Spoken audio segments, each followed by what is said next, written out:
Hey, what's up? It's Jim, and I just got back from the new film, The Amazing Spider-Man 2. This is one of the more all-over-the-place comic book movies that I've seen in a while. This film has some scenes and some Spider-Man action that are simply incredible, but it then has other scenes and plot developments that are completely puzzling and make kind of no sense really and don't really help the film at all. And this film isn't really concerned with telling one story. Most of its faults are faults that older comic book movies used to fall under, that the newer Marvel Studios films would never fall under. And it's kind of a weird mishmash of both trying to be a new school kind of superhero Marvel film, having its continuity going throughout it and building to a bigger story, but at the same time it wants to have too many villains in it. It wants to accomplish way too much. Peter Parker, he's graduated high school and has a complicated relationship with Gwen Stacy, played by Emma Stone. He's trying to find out about his parents. At the same time, Electro happens. Also, Dane DeHaan becomes the head of Oscorp, and Peter Parker reconnects with him after a long absence of friendship that we were unaware of. And Peter Parker has to decide his relationship with Gwen Stacy and also figure out what he needs to do about Electro and kind of help save the city once again. If it sounded like I had trouble deciphering kind of a plot of this film, that's kind of the biggest fault of this movie. What this film is about is so many things that it's often hard to figure out really what this film is trying to achieve. I think a good Spider-Man story and a good superhero story in general has one villain and tries to be about one story. If you look at Captain America: The Winter Soldier, which is a recent example, or even any of the Phase 2 films, particularly of Marvel Studios, they're centered around one villain, one story, one kind of arc. And it usually makes for a pretty good or a decent enough film that's very easy to follow for the audience and one that you're probably going to remember. And it doesn't get too convoluted. Whereas The Amazing Spider-Man 2, if it had just been an Electro movie or it had just been a Green Goblin movie, that would be one thing. But since it wants to be both, the problem with doing two villains, and Rhino doesn't really count because he's really not in it that much. The weird thing about the two villain superhero movie is it's such a staple of the genre. Yet, I can't think of very many comic books where two villains teamed up, but it has become such a staple because I guess you can sell more action figures that way. But it never really works for a great story. I can't think of many great stories where you have two villains. Usually it's not a very good story because you're trying to introduce two villains at once, or it focuses on one villain and the other villain is marginalized to fit into the story. I mean, look at The Dark Knight. They didn't really spend much time on Two-Face. They kind of forget about him, while they spend a lot of time on the Joker. And I think when you look at this film, they kind of ruin the Green Goblin, which is really a shame because the Green Goblin is one of the most important Spider-Man characters. And then you have Electro, who they try to make the film about, but he almost doesn't work for the film. This really would have made more sense as a Green Goblin film, because you have all this nonsense with Peter's parents, you have all this stuff about him and Gwen Stacy, and it just felt like that would have worked better with a Green Goblin film. Whereas Electro, I don't have anything against Electro. He just didn't feel like he fit into this movie. Giving these villains various different plot lines made it kind of feel like several different movies were going on. I mean, you had a Spider-Man movie in there, certainly, but then you also had Peter Parker finds out his parents, and then you had an Electro storyline, and then you had a Harry Osborn storyline, and then you had another Oscorp storyline, and there was just too many going on that sometimes it felt like we were just cutting into different Spider-Man films. They just felt so removed from one another at certain points, and there are just too many going on. And then there are plot points that actually have no bearings on the movie itself, and I'm not joking. There are really stories that go on that aren't connected to any of the characters in this film. There's a part where Electro turns out all the electricity in New York, which is not a spoiler really. Suddenly they cut to JFK, or an airport, let's say it's JFK, and there's two planes that are going to collide in 4 minutes unless the power comes back on. Now, Spider-Man never learns about this. Maybe he did later, but he didn't learn about it while this was going on. Nobody who's at all connected to the plot of the movie learns about this, but it's in the movie. Certainly, sure, plausibly, that would happen, but it feels like an unnecessary action sequence that has no real bearings on the plot of the film. You can't just blame it having too many villains as the sole reason this movie doesn't work. It doesn't work because they attach too many things and add on even more things to it. So anything that could work or did work gets halted because you have to sift through all this crap. It's not a very tight script, and it's not very tightly plotted. One of the things that the Marvel films have going for it, the Marvel Studios films, that the Spider-Man continuity doesn't, is that in, let's say, a Thor, Captain America, Iron Man 3, you can have little nuggets to Avengers 2, and you don't need to worry about Thor 2 taking on all of that burden before the next Avengers movie. Whereas Spider-Man, it's just Spider-Man. So that film has to take on all of that burden for setting up another movie.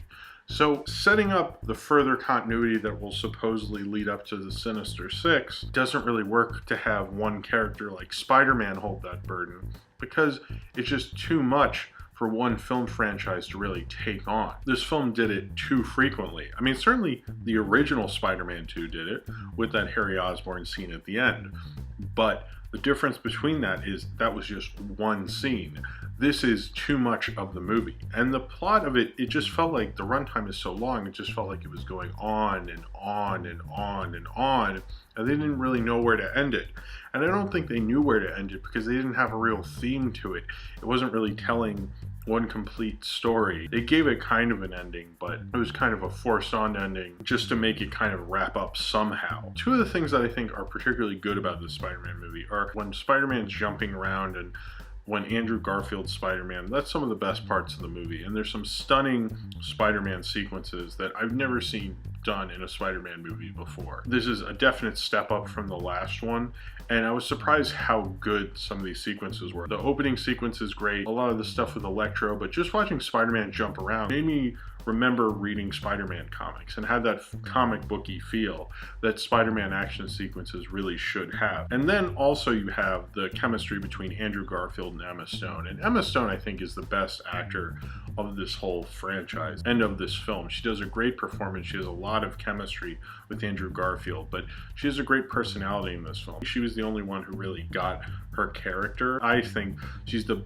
best actress I've seen play Spider-Man's girlfriend in one of these movies. You know, she's much better than Kirsten Dunst was at Mary Jane. She just feels like she's Gwen Stacy, and she has such a presence on screen.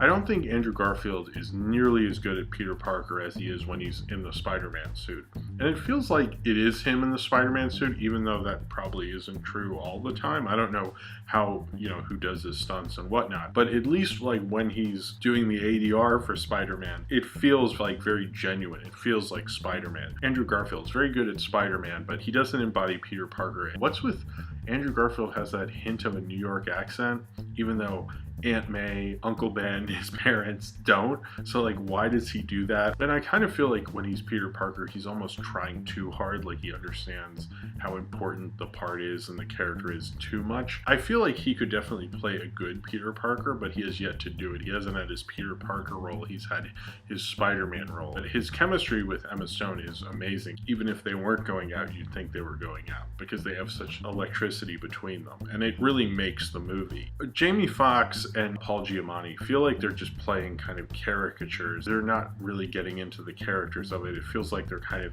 villains from the Joel Schumacher Batman. It felt a little odd because it didn't match up with everyone else's acting style. Especially Paul Giamatti was very bad. It reminded me like of him in like Big Fat Liar. It was like sideways Paul Giamatti never existed, and he decided to go back for this movie. I expected more from Jamie Foxx. It didn't seem like a great part anyway, so I don't know how much he could have done with it. And Dane DeHaan is not really a great Harry Osborn, but they don't really let him develop to be a great Harry Osborn. I think Harry Osborn needs to eventually become the Green Goblin and not, we get introduced to him and it happens in the same movie. That's the kind of stuff that used to happen in comic book movies where they'd go, oh, we need to get this person to the big screen. It doesn't matter if we ruin the character or we run through 30 issues of continuity in 5 minutes. And I wish they would just focus on doing a great Spider-Man story. Probably the best Spider-Man movie came out 10 years ago, and it was the first Spider-Man 2.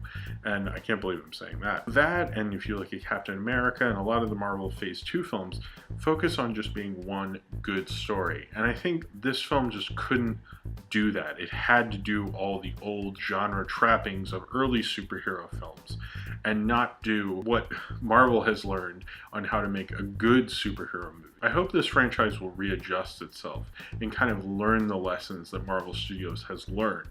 And they're clearly not learning it. They're coming at superhero movies from purely a corporate level and not much love for the Spider-Man character, or at least not enough. This film really works on the spectacle, and it was actually shot by J.J. Abrams, the cinematographer, the guy who's shooting the next Star Wars movie, actually. And the spectacle in this movie works very well, and it's a good, spectacle-wise, it's a good film to kick off the summer movie season. But the script of it falls into all the trappings that you hate about the summer movie season, and you hate about big Hollywood. The bad story, the bad script, too many plot lines, it's way too long. But it's not completely terrible. It certainly falls under the umbrella of a bad, big blockbuster movie, and it's written like one. But if you didn't have Andrew Garfield and Emma Stone, in particular Emma Stone, who I've never been a big fan of her, but in this film I think she adds a lot of chemistry to it and does a pretty decent job, way better than this film deserves, frankly. And having that gets me to care a little bit more. And with the developments that happen later, and if you read Spider-Man, notice the outfit she's wearing, you can figure it out. I'm not spoiling anything really because, like, duh. That brings me in. And if you have a connection with the character, even if the plot sucks, if you have that connection with the character, you'll care when something happens to them. And that was very smart. And I think they did that very well. And the spectacle of it with any Spider-Man, big Spider-Man summer movie, you have to have that there, and they did both those things excellently. But it's just not the full package. It's your typical badly written blockbuster that got a few things right. But in the end, it's just kind of a badly made blockbuster superhero movie. And when you look at The Amazing Spider-Man 2, you're like, oh, right, that's why I didn't like these. It's just kind of outdated in what it's trying to do, and yet trying to be new about it. It's not fully this new kind of continuity, this big world that Marvel's doing. It can't really fully embrace that because it's still got to have two villains and still got to sell a lot of toys. And there's still a way you can do that with telling one story, but I don't think the people at Sony and the people at Spider-Man have yet to figure that out. And I hope they do, because I think there's actually some talent behind this. And if they could figure it out, I think they have the potential to make us a good Spider-Man movie, but they haven't actually made a good Spider-Man movie yet. So if you have seen The Amazing Spider-Man 2 and you would like to talk about it, then comment below in the comments and subscribe if you would like to.